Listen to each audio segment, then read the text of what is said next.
Welcome back to the homestead, y'all. It's a cold day here on the homestead. It's 24 out and we have a 15-20 mile an hour wind, so that takes the wind chill down in the teens.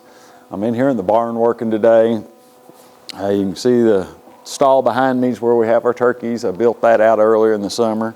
So it's time to build some of these other stalls and get the loft in the barn. Over the next couple days, I'm going to be working on this next stall. And I'm going to put chickens in here. We have some new blue Jersey Giants that we got this spring and some blue copper Morans. So they're going to be in this stall for the winter time. Come spring, I'll separate them so that way I can keep the colors true and the varieties true on the chickens. But for today, what I'd like to do is go ahead and get me a post built. I don't know if you saw my top 5 pole barn mistakes when I built my pole barn. But if not, I'll put the link in the description. But several viewers recommended, instead of using regular 6x6s, which 6x6s and that top 5 mistakes I made, a lot of them twisted on me and bowed a little bit.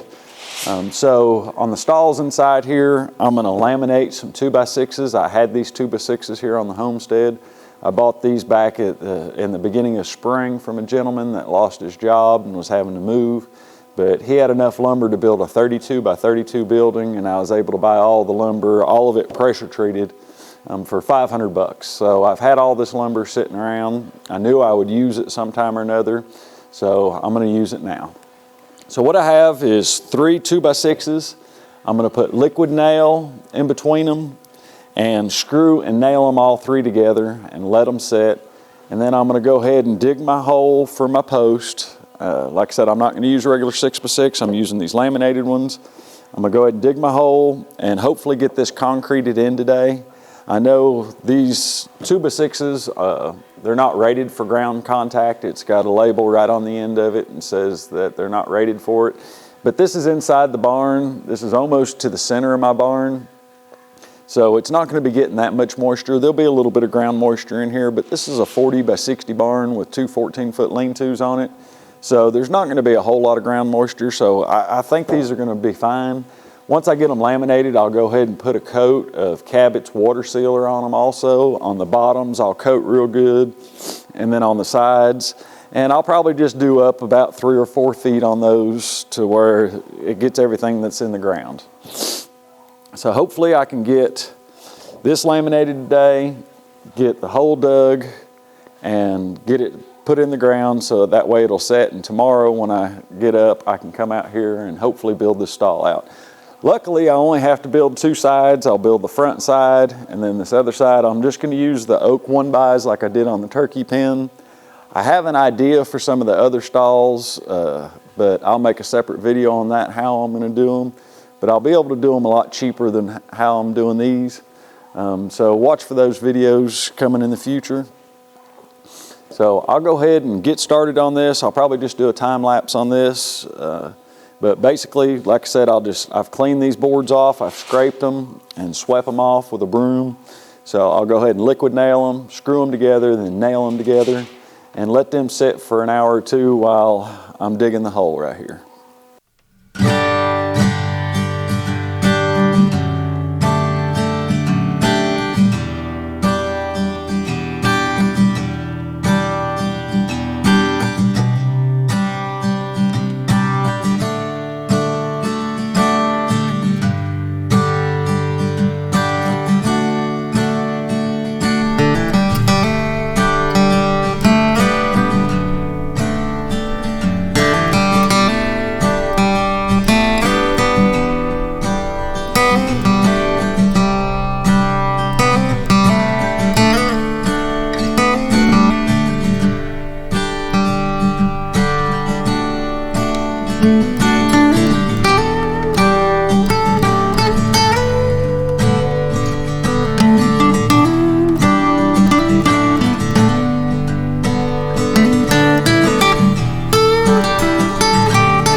I still have to install a door, and I'm just gonna put a storm door. We've got several old storm doors that we got at the dump for free, so I'm gonna just throw a storm door on there. Eventually, I think I'm gonna put sliding barn doors on all these stalls. This stall here, I did a solid face, didn't put a window in it. And then I did staggering oak on the side, just rough solid oak on the side. I still have to put chicken wire up to the floor joists, to the barn loft. So I'm gonna get that done today. I'm gonna get some chicken wire on that, get a door on it, go out in the woods and cut a couple maple posts, make some roosts, and I'm gonna get my blue Jersey Giants and my blue copper Morans put in this stall today. They're on the other side of this wall, under the lean-to. I just built a temporary pen for them. I'm gonna cut a hole in it, and then I'm gonna build an automatic door opener, so that way when they come in here to roost at night, it'll lock them in the barn, so they'll be safe, and in the wintertime, it'll keep the cold north wind from blowing in. But I'm gonna go get some chicken wire and finish this up real quick. Put netting on the top for now. I have netting over top of the turkeys in the stall they're in. I'm just gonna finish pulling it across here, so that way it's just temporary until I get time to put the floor on the barn loft.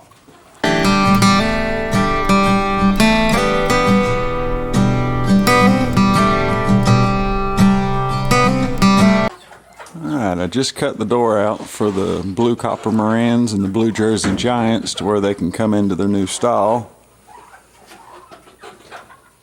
But they don't seem to want to come in. Still need to cut 2 little pieces of wood to go on the sides right there, so that way they don't cut themselves on the metal. But I'll get that here in just a minute. Okay. Went through my scrap plywood pile and found 2 pieces that are going to work perfect, I think, for it. See if I can go to the outside. I think I can go to the outside and screw them in with some 1/2-inch roofing screws. So that'll help keep them from getting cut. Plus, when I build the automatic door opener for it, it'll make a great slide for them.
Okay, let's see if I can entice them in with some scratch.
Pretty much finished. Still need to clean the door a little bit better, but have the door on this side and the other side, get the chicken wire and the netting on top. I went out this morning and I cut a few maple trees to just small ones, so that way I can make some roost. I put up 2 roosts in there for now. I have 2 more maple trees cut, and I may go ahead and add them here in a few days. I'm going to wait and see how many chickens are going to sit on those roosts before I add more roosts. If they all end up roosting on them, then I'll go ahead and add a couple more so that way they'll have some more room. And then later on this winter when I get time, I'm going to build some nesting boxes in there. This stall here is going to hold our blue copper Morans and black copper Morans and our blue Jersey Giants for the winter time. They're still young chickens. They haven't even started laying any eggs yet. But in the springtime, I'm going to separate them all to keep their colors true. I'm going to put the blue Jersey Giants together, the blue copper Morans, and the black copper Morans all together. But for this winter, I'm going to house them in this stall here. They do have an opening where they can go out under the lean-to. I have that fenced in for them, so that way they can get outside some. But for now, they're going to stay right in this stall. I'll grab the camera and I'll take you inside and show you the 2 roosts that I built, and then where I'm going to build the nesting boxes in the future.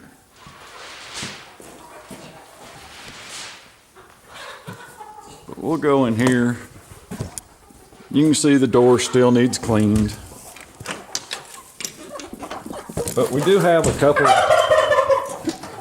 You can hear the turkeys.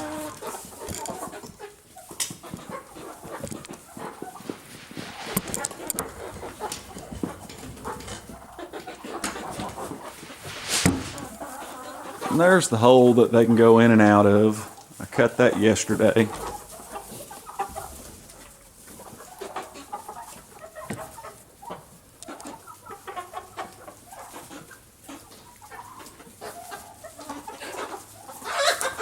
You can see these are the 2 roosts I built. I just went out and cut a couple maple trees. I had some scrap lumber laying around. This is oak lumber here, and I just drilled holes in them, and just to make a quick roost. I have 2 more poles right here that I can use, but I'm going to wait and see how many of these roost in here. Most of them probably still going to roost outside because that's where they're used to roosting, but once it gets colder, I'm sure more of them will migrate in here. And if they do, I'm just going to put these 2 roosts going this way. And then on the other side of the roost here, I'm going to build a few nesting boxes later this winter, so that way the chickens that I do keep in here, which will probably be the Jersey Giants, they'll have a place to nest and lay their eggs, and then we'll take those eggs and put them in the incubator. But if you have any questions or comments about this stall build, please leave them below. And if you want to learn more about homesteading, living off-grid with wind and solar, organic gardening, no-till gardening, preserving food, and being more self-sufficient, then click the subscribe button and the notification bell. That way you'll be notified when we post new videos. And again, thanks for watching.